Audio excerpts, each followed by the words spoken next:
Today, we're asking a really fundamental question, one that gets to the heart of, well, all finance and accounting, really. At what exact moment does your wealth growing on paper, when does that turn into actual legally taxable income? It's a great question. And we're not just talking about when cash lands in your hand. It's about the legal trigger point. Exactly. And our source material for this deep dive is a really intensive look at the core legal theories that were designed to answer just that. It's the framework revenue agencies all over the world use. Right. It defines when an economic gain is what they call realized. And more importantly, when the government can say, okay, we get a piece of that. So our mission today is to cut through all that legal jargon and get to the two big ideas, the foundational theories that create that tax liability. If you meet the conditions of either one, then it's game on. The government says that wealth is now taxable. And those two theories are, first, the conversion theory, which is all about the form of your asset. And the second? The second is the separability theory. You'll often hear it called the severance test.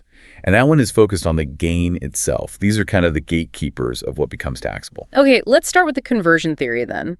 This one seems to get right at that difference between, feeling rich versus being rich in the eyes of the tax man. It's all about an alteration in the form of an asset. Yes. Let's use that classic example from the legal text, the vacant lot. So imagine you bought a piece of land back in, say, the year 2000 for 500,000 pesos. Okay. Now it's today, and thanks to all the development around it, that land is suddenly worth 3 million.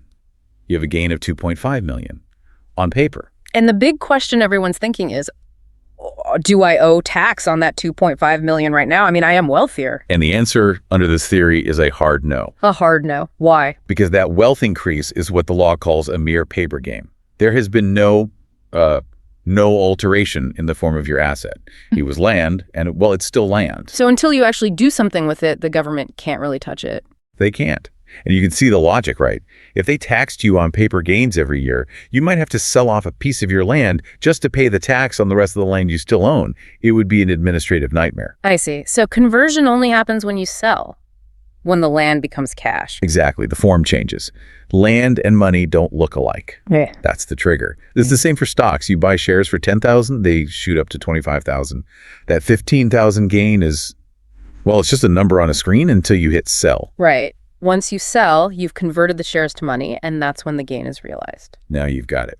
Okay, let's switch to that second framework then. The separability theory, or what was that, the severance test? The severance test, right. Yeah. This is less about changing the asset's form and more about the gain itself. Yeah. Sort of standing on its own 2 feet. What does that mean exactly? The test asks if the profit or gain has been physically or even just functionally separated from the capital you first invested.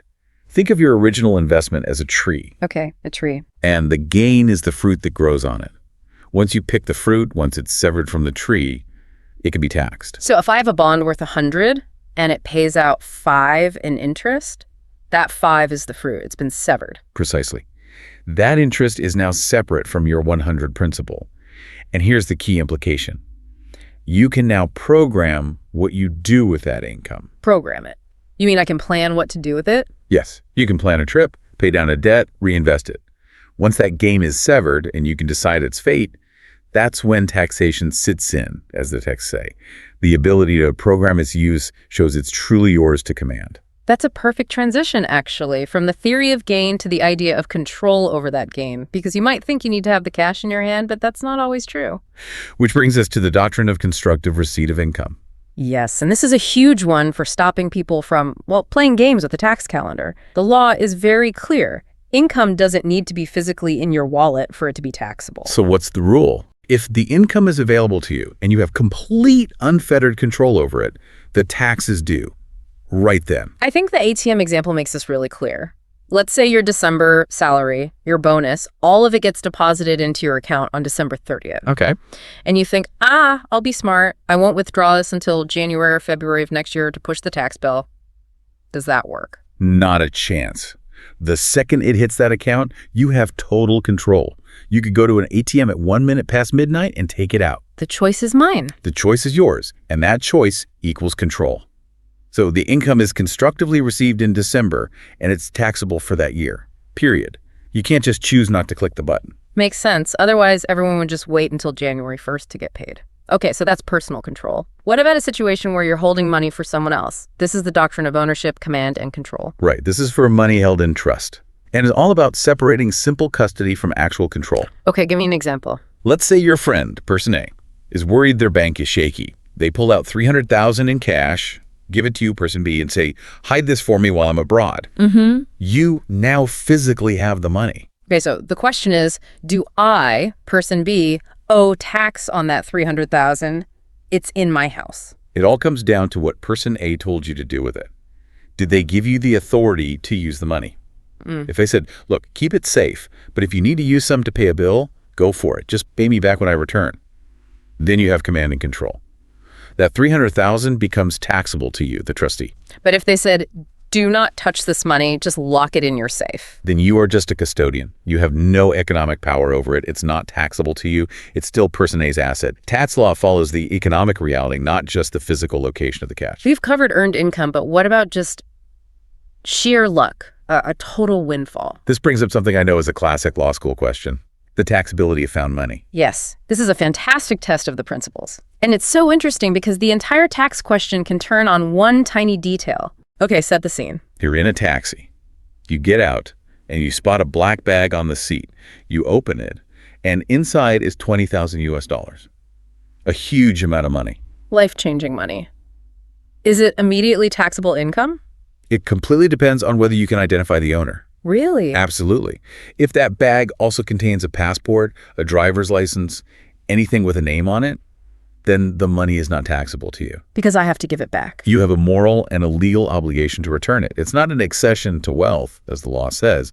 You're just holding it temporarily. But what if it's just the cash? Wrapped in a newspaper, no ID, nothing. Then the owner is unknown. You can't return it.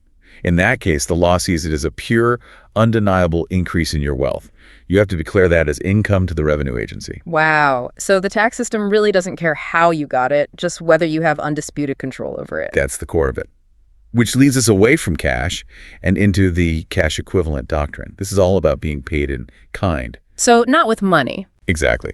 Let's say a lawyer wins a big case. The fee is $1 million. But the client is short on cash and says, instead of money, I'll give you this small plot of land I own. The lawyer definitely got paid. They received something of value. And that's what the doctrine says. Payment in kind is taxable based on its fair market value. It's cash equivalent. The lawyer doesn't write one piece of land on their tax return. No, they have to figure out what that land is worth. Right. They have to assess its value, say it's worth $950,000, and declare that amount as income. The value is what's taxed, whether you get paid in land or a car or even a pig. Okay, let's talk about getting paid back. This is something that I think confuses a lot of people. The recapture rule or the tax benefit rule versus just a simple return of capital. Let's start with the easy one, return of capital. If I lend you $20,000 and you pay me back exactly $20,000. No tax. That's just your own money coming back to you. Correct. Now, if you pay me back $25,000, only the $5,000 extra, the interest, is taxable income. Simple. But the recapture rule is different. It's more complicated. It involves a prior benefit from the government. Exactly. Think of a business owner. They have a customer who owes them $50,000, but that customer goes bankrupt. The debt is uncollectible. It's a bad debt. So the business owner takes a loss. And the law allows them to take a $50,000 deduction on their taxes for that year because of that loss. That deduction is a tax benefit. It lowers their overall tax bill. Okay, I'm with you. Now, let's say 5 years later, the bankrupt customer wins the lottery. Feeling a moral duty, they come back and repay the $50,000 debt. Wait, that feels like it should be just the return of capital. It's money they were owed all along. Is that taxable? It is. Under the recapture rule, that $50,000 is now considered fresh income, and it is 100% taxable. Why? That feels like being taxed twice. Because the business owner already got a tax benefit years ago when they wrote it off. If they got the money back tax-free now, they'd be benefiting twice at the government's expense. The rule recaptures that prior benefit for taxation. That idea of motive and prior benefit is a powerful one. Let's look at a few special doctrines, starting with the equitable benefit rule. This is about employee compensation, right? Specifically, when corporations give shares of stock to their employees, maybe as part of a bonus or incentive plan. So is that taxed differently than a cash bonus? The key is to figure out the purpose of the transfer. The shares aren't being given out of pure generosity. The company is doing it to secure better service, to ensure loyalty, to motivate future performance. So it's a form of payment. It's compensation. And since the intent is a business benefit, the fair market value of those shares is treated as taxable income to the employee. It's payment for labor. Got it. Now, what about property deals that aren't voluntary? I'm thinking about the doctrine of involuntary conversion, like when the government takes your land. Expropriation, yes. The government needs to widen the road, and they take a slice of your private property. They have to pay you just compensation. Okay, scenario one. They pay you in cash. That cash payment is treated as an involuntary sale. If the land was a capital asset, like an investment property, you likely owe capital gains tax on that transaction. It's a conversion to cash, even if you didn't want to sell. But what if they don't have the cash? Scenario two. The government gives you a different equivalent piece of land instead. Now that transaction is not taxable. This is where the relief comes in. Because you didn't receive cash, your wealth wasn't really severed or made liquid.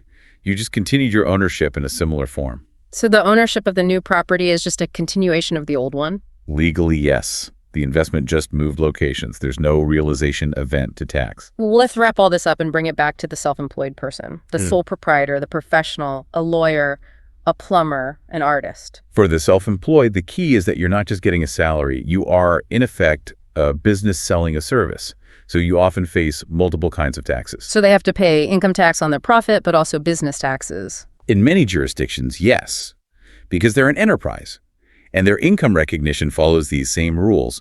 When a client pays them, that's the moment of realization. It's an immediate conversion of their service into cash, and it's taxable right away, subject to any deductions their local tax code allows. We have really gone deep today. We started with those big theories, conversion and severance, that decide when a gain even exists in the eyes of the law. And we moved all the way down to the nitty-gritty rules of control, like the doctrine of constructive receipt, where just having access to money is the same as having it in your hand. And it really shows that tax liability isn't always about what seems fair. It's about these legal concepts: control, expectation, documentation.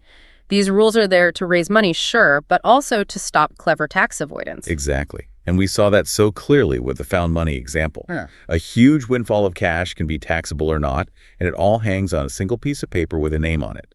The law separates a pure, untraceable gain from just holding something you have to give back. So what does this all mean for you, the listener? I think the big takeaway is that tax liability is about control and purpose, not just about getting cash. It is.